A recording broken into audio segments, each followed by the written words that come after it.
Welcome to this tutorial series of Shadows of Forbidden Gods. We're really, well, it's sort of almost getting to the point where it's going to become a let's play, but we've still got a few little concepts to go through.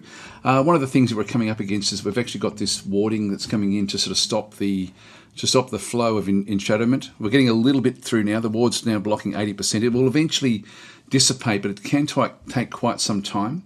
I've got a few different things that I can do about that if I wanted to.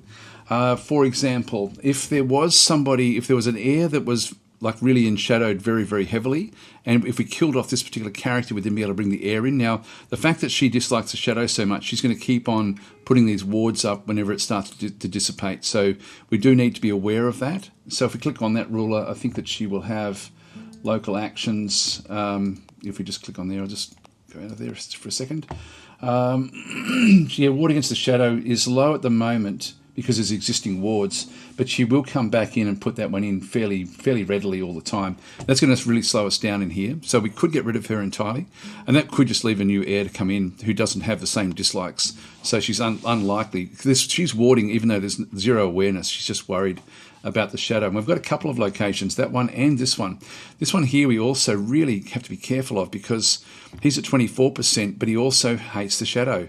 And so the dislikes there on the right-hand side, that's really like, he's very much against that. So he's also a bit of a problem. And you can see, again, the warding is down low, but if we go to the modifiers, it's still there at 84%. So unfortunately, both of these growth locations that we want have been stopped for the time being. So we're probably just going to have to bide our time.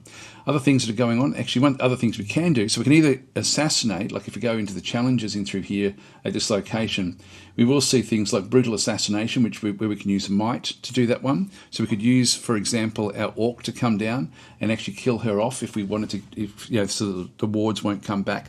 I'm not going to do that because I think I'm actually in a position where we don't have to worry too much about what's going on through there. So, but that would be an easy way for us to sort of smack our way into that and get rid of the problem person who is putting up these different wards all the time. Once they get to like full shadow, it's not going to really worry us too much, but that will take some time with them. He's probably the most likely one that we would do that with, to be honest. By the way, if you sort of like, because the unrest and the devastation is actually much, much higher at this location than the ward is. That's all we see in the overview. But if you're sort of wanting to have a bit of a look to see where the wards are, you can see it there, but you can also go across and press the number 6 key. I think, just click on wards. You can see there we've got different wards and what the levels of the wards actually are. There's no wards in the top yet. It's only just in these little areas. That's number 6. All right, so there we go. Anyway, let's continue on. A bit of a recap. We've only got 2 agents. Now, I purposely haven't brought an agent in until this episode, but we've got this agent still working away, trying to infiltrate this holy site. Now, we've got this one at +5 per turn. He's got 5 intrigue. We actually have got a level up in here. So let's just go ahead and boost his intrigue 1 more, I think. Just really get him super intrigued. That's then saved us 1 turn. His profile and menace is something we're going to have to be a little bit careful of. We may have to get him off resting fairly soon as well. The others that we have, now we've got so he's actually in there. The Warlord is very, very high profile, very high menace. To see who knows of him, if we just zoom back out, press 2, with him selected, just press the 2 key, and that will then show his reputation now extends across into here. And so different heroes will start to come hunting for him. We are moving him back into this location to then just go and lay low for a little while, just to bring these profiles and menace down. I don't really have a role for him to play. I mean, one thing I could do would be to send him down into this area to raid this sort of region. Like nothing can come close to him. He's just so powerful with these 2 ogres at the moment. So he really can, if we wanted to, we could really make him just such a menace that that eventually they're going to have to deal with him, and that would be interesting. I think we might do that actually. Let's go and move our way through here. Now I've mentioned before that when you see this little sort of shape in through here, you can't stay in these locations. So we're going to go and bounce across. So if I just go and get him, and we'll travel across to this village, and we'll start to do raiding in through there. Now this is near where the Chosen One is. So the Chosen One is just in through this location. She now has a knight, or she has 1 knight with her. Nothing. This one cannot compete. She's not in a position to compete against this warlord. So she'll sort of, like, if we have a look at her, how far down? So attacking the warlord, not even on the radar at this stage, because he's outside of where, like, as he moves into this territory, she'll then learn of him, and she'll then have the big menace will then start to sort of kick in. So let's just do that anyway. But I think that she'll be too scared of actually going after him at this early stage. He's just way, way, way too powerful. Anyway, that's him. That's both of them, actually. So let's go and get ourselves a new character. So we've got a few different ones that we can actually go, a few different agents. We've got the Cursed in through here. So her gaze can cripple a hero, weaken their combat ability. So she can sort of do almost like sneak attacks, I guess, is a way to sort of think of her. But she's not very good at anything. Like, she's just got 2 in might, law, intrigue, and command. So not great. The Trickster is very, very high in intrigue, pretty good in might, okay in command, and weak in law. And she can sort of, I guess, sort of misguide society. She actually ends up being like a noble woman, like born into one of the noble families. And so she's a noble who has converted across. They're all going to have, like, the Cursed can be placed anywhere, the Trickster can be placed anywhere, the Courtier has to be placed in a city, and this is a minor noble, and so he actually joins like the minor nobles of a particular region. He's got pretty good intrigue, reasonable law, good command, no might at all, and he's very good at subterfuge. So it just says in there, at home in the halls of power, the Courtier is the manipulator of people, specialising in interpersonal relationships. Now, we know there's already animosity between the kingdoms, and so we could use him to sort of create unrest. So we can sort of use him in that sort of sense, and I'm thinking he's probably the one that we'll bring in. We also have a few that we can't use yet. We need to have a desecrated holy site, which we're heading towards getting that one, but we don't really need another high might character. Survivor in through here is good at law and also at might. So law is based in magic. The Plague Doctor is also good at law and intrigue, but we need to have Plague at a location before we can bring him in. The Monarch is someone we want to bring in towards the late end of the game. She can create a dark empire. She's extremely important, and she requires a capital city to be at 100% enshadowment, which we will get relatively soon, believe it or not. The Harvester is also another one that we can bring in. High law, high might. He's not too bad. He does actually have this ability to howl and create madness wherever he goes. Not wherever he goes. He's got to target people to do that one. Then we have generic agents. We've got the Hierophant in through here, which is good intrigue. The Warlord, which we've been using, which high might, high command, and the Warlock, which has got good law and good intrigue. But I think the Courtier, and what I'm thinking of doing, just to go through, like we mentioned this, I think, in the first episode, we've got a few covens in through here. If we have a quick look, if we zoom back out again, and then go to number 7, which will then allow me to then look at the Coven of Witches. Now, we've only got 3 of them. These can be a source of shadow, and we can do all sorts of things with these. I can actually use this one to enshadow this region very, very quickly. I can use this to start to push the shadow into all sorts of different areas back and through here. So with those 2 in mind, and actually even the other one up this side is reasonably close to being able to sort of do some damage this way. And so I think we're going to have to focus a little bit on trying to make good use of these covens. And so this one over through here, if we have a look at the coven and go to challenges, these are the different things that we can do. We can infiltrate, and it's only got a complexity of 50, so we don't need very much in the way of the infiltration mechanic to be able to sort of go into there. Once that's been done, we can then enshadow it. And it's only 25 complexity. This is quite easy to create. And then we can do dark worship, and it's going to then push itself out into this region in here. And we can get the shadow really going fast into this capital city. It's only a one-off city. It's only a small city, I would think. Yeah, only 17 population. Hardly any treasury. It's very, very weak, but it's still a city nonetheless. So we can do that, or we can come across to here and do the same thing that we're doing using the Elder Tomb to affect all of these regions in through here. And I really like the idea of that, because we've got 1, 2, 3, 4 that can be impacted by this particular coven. So I think what we'll do, this is also the biggest kingdom, and so I think we'll bring the Courtier into this kingdom. And we don't have to go to the capital city, but why not? Let's start there and work our way down into this coven. I mean, it's probably going to be quicker to go here. Maybe we'll go to that city there. It doesn't really matter with him, depending on what you do. So let's go to create agent. We'll go to the Courtier. And so it says he requires a city. So I'm going to go and click on this city back over here and select. Now, there's some provisos with this. So I'll just select it for now, and then we now have to come in. I can actually cancel that. Have a look to see what he comes in with. He can start with 150 gold, which means that he can bribe things and do other things and sort of get like his little entourage sort of working around with him. So he can actually do that one there, man of means. He's also got familiar face. So while in this unit's home location, that location loses 3 security. So that's something we could actually do there as well. And so if we can sort of drop the security of wherever we set his home up with, and we know that the capital cities have got a security of 8, so he would drop that by 3, whereas the other cities have only got a security of 5, unless we sort of do other things. So this is one of these things where if we do that, it's only for one city that he can actually really sort of use that security. Or we've got noble connections. So while in a city that that location loses 1 security, that's across the board. Any city that he moves to, he will then drop it by 1. And that's going to be quite valuable as well. So let's go and do the noble connections in through this side, because I can always then move him across to do other things in these cities while we try to sort of infiltrate that. So we've got different options there.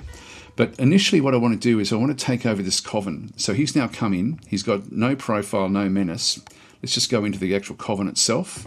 And we will now infiltrate the Coven of Witches. That's all we can actually do at this point in time.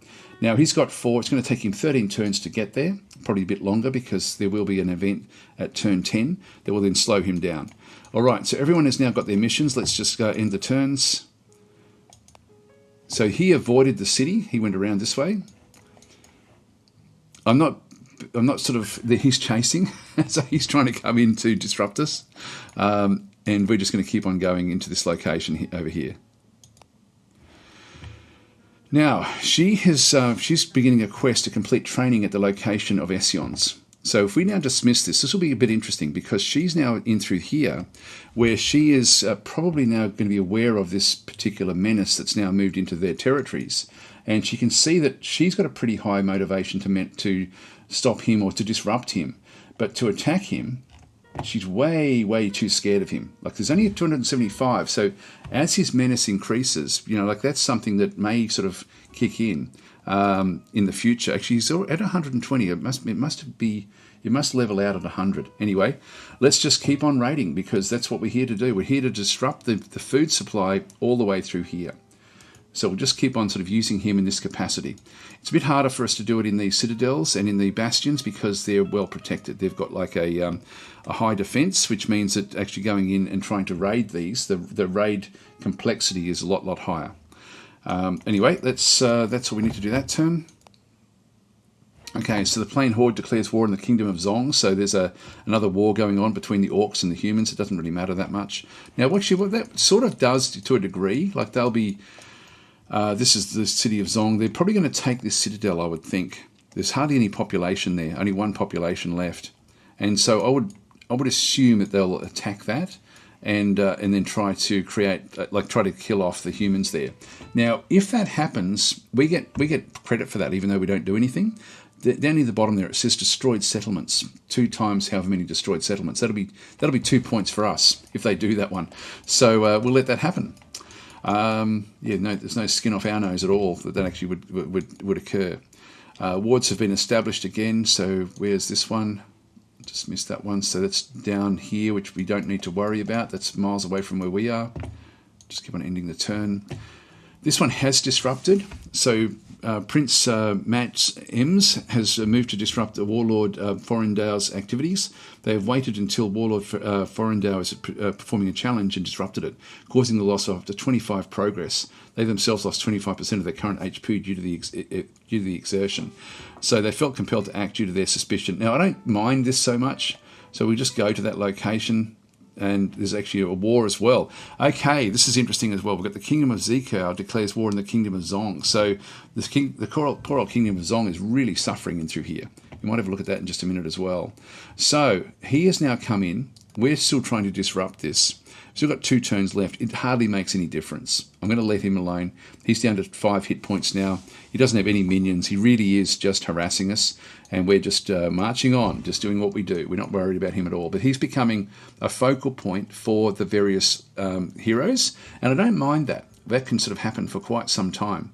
Eventually, we're going to be wanting to kill one of the heroes, and it may be even that we kill off the chosen one, because they will then have to choose a new one. And at the moment, she's now level 4, and she's completing her training, so she's getting more and more powerful.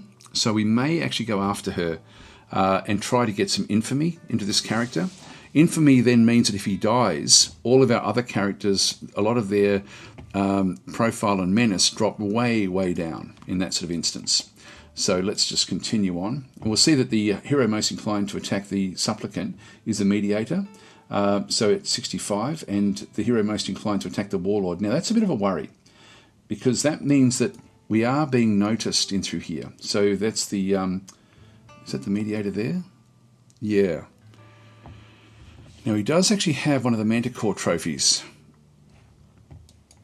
And see, our menace is up there. We need to really stop this, I think. But what we'll do is we'll just continue on. We've only got 2 turns left. And then we'll try to get away, I think. Like if he moves away from that location, where's he going at the moment? He's going to perform a challenge and resupply. If we just press number 8, will it tell us where he's going? It doesn't tell us where. Yeah, I'm not sure where he's actually heading off to. This is not his home territory. So he should be heading back into here, which means that he'll be out of our territory. He may have come through the docks. That may be how he's sort of aware of us. And so he will, if we go and click on him again and have a quick look at his motivation, we're not high in the list. We're not high in the list there at all. But we're on the radar at the moment. So that's okay. All right, so we'll continue on. Yep, he's now moved out of the way, and the profile has now meant that we really don't have anything there that we have to worry about. We're seeing a lot of refugees now leaving these locations where there's a lot of problems. Are we getting starvation in here yet? We're getting a bit of unrest, hardly anything actually. That's still got a lot of food coming in. This one here is struggling a lot. This is really struggling a lot. This is the actual kingdom. So the defense is dropping dramatically quickly, like it's down to 52 maximum. So yeah, they're losing a lot of people, which is exactly what we want. All right, so we'll end our turn. And another disruption, unfortunately. We just dismiss that one. And we have the orc suppression as well.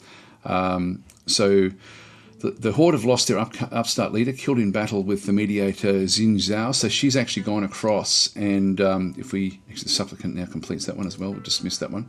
So they're having a war here. This is where the fights are taking place. And so there has been a combat here where the orc upstart was killed by this particular character. But the war continues, and the orcs have got the upper hand at the moment. So I would expect this location to be destroyed very, very soon. It won't last very long. A lot of the battles and combat is very, very simple or abstracted. It's really not a big issue. If we have a look at messages, we've got disruption and orc suppression. I'll just come back to that one. Actually, we'll have a look at that in just a second. The events. The orc upstart dies, killed in battle with mediator Xinji Zhao, so she's actually sort of done that one there through there. Battle is underway at the Citadel. Supplicant completes all this sort of stuff. So you can go back through these if you do need to. Now, the other one we're going to have a look at was the these different kingdoms that are at war. So there's a few different wars now between the humans, and this is good for us. So we can see that there's like a war happening between these 2 small kingdoms. Nothing's really happening just yet. Like their army is over here, but possibly going to be decimated by the orcs, which will then open it up for this group, which is not very big, but it's probably going to be big enough to then dominate this particular region. What other battles have we gotten through there? There was another one as well when we had a look at this. We've got the kingdoms. Now it's saying that Lerons and the Queendom of Essions. Now where's Lerons? Must be in the north. If we just go back to diplomacy, which I forget which number that actually is. Did I miss it? Awareness, infiltration, diplomacy. There we go. So if we just go back to the city of Essons. I might pick the city. That's not showing it. Getting some indications over there. Getting a little bit of colour back that way. we should sort of have like, yeah, there's a lot of red up this way with these guys. They're fairly close back in through there. They're close. And they're close-ish down in this way. Yeah, there's no real connection there. So we could sort of use our Courtier eventually to sort of do some more damage in that way. Anyway, let's just leave that one alone. That was number 3 to get the international diplomacy. If we have a look and see from this one's perspective, I guess, if we just go into the international relations, we can see that yeah, they're at war until turn 76. So they've got a long time with this particular war. They're very positive with this one at 65. At war with the Horde. Everything else is just on zeros. Okay, that's fine. All right, we continue on. So we now have the supplicant, not supplement. He's a mineral supplement. And so he's actually now done this. His menace is now up to 28, and his profile is still fairly low. So we need him to lay low.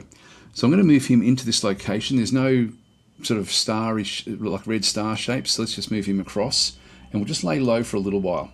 And so we'll get him back down to 3 and 10. So that'll take a fair few turns for that to actually happen.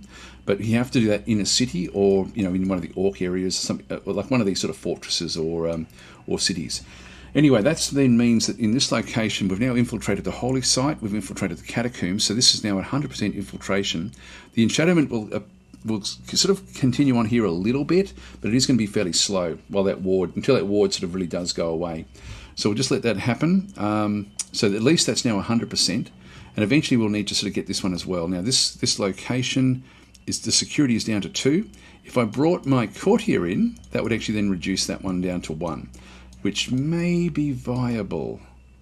This one's down to 2 as well. Okay, this is fine. Let's end the turn. Now this is 10 turns since the Courtier started off doing what he was doing. So the Courtier has encountered a group of restless spirits. The spirits will attempt to sap the life energy from our pawn. They could be avoided or used a little as a distraction to reduce the agent's profile. So if we lose 2 HP, we actually do it a little bit faster, or we can just bypass them and lose a little bit more time. I'll just do that because that'll be like maybe 1 or 2 turns more that we have to then do it. Let's just do that and keep the hit points at this stage. It doesn't really matter. So we'll watch him as he sort of does this in this location. Warlord Ferende completes raid periphery. So he's now done this next raid as well. So let's go to where he is. So his menace is now 145. He's really becoming the main threat in society. This character is still trying to just do everything he can to stop him. We can crush this person. We can go into any of these locations. If I bounce into there, I could actually do an attack on her. I'm tempted to do it, but I think we might kill him off. But if we kill him off, he's part of the royal family from over here. And that's going to set them against this particular character. Not that it matters that much. Like, I think the king is related to him somehow. Look at the family members. Oh, no, not directly. Not directly. Let's have a look and see from the actual character himself. This way I can show you how combat works as well. So if we look at his family. Yeah, actually the parents, he is the son of the king. So that's going to then set the king against us. If we look at the king,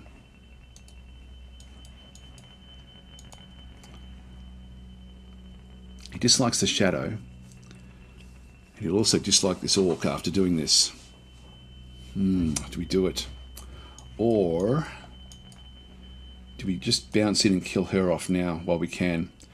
I think we might do that in the next episode. Let's just continue on.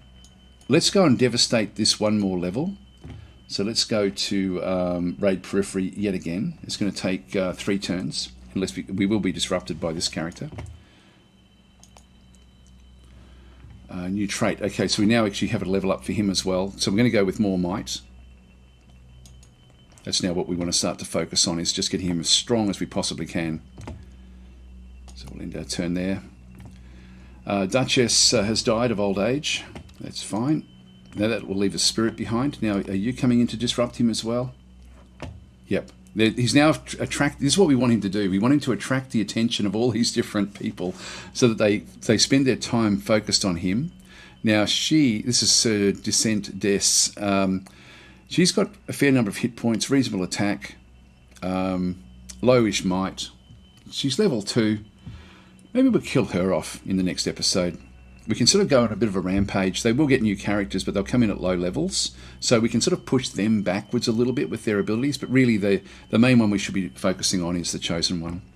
Let's end our turn again. And Warlord has now completed the raid. So we'll just go to him. The Baroness is now enshadowed. So she's now at 50% enshadowment. If we go to where she is. And we're in mourning. So the Baron Capillary Trons wallows in despair. So this just gives us a bit of information about the world. Grief has defeated them. There we go. That's not the world. That's just the people who are mourning the loss of the Baroness. Okay, so with these different locations that we now have, we've got the Warlord. He can't really hide anywhere, so he can't go into any of these cities. So he's now his menace and his profile is extremely high. So he really is going to become a focal point for the attacks that will then sort of come. The other things we can now do is we're still waiting on this one to be finished. So we're very, very close here. Just one more turn. So let's just go. Actually, with this one, what should we do? I can no longer desecrate this one. The devastation is over 150, which means that I can't do any more than that. But that's going to severely disrupt the food in these locations. I think what we'll do is I did want to sort of show what happens with the covens. We might actually do that more next turn. So I'll talk a little bit about, I'll leave this episode here, and then next turn we can then go through the covens in more detail, how they sort of work. We'll do combat as well. So combat and covens will be the next one. So thanks for watching, and I'll catch you then.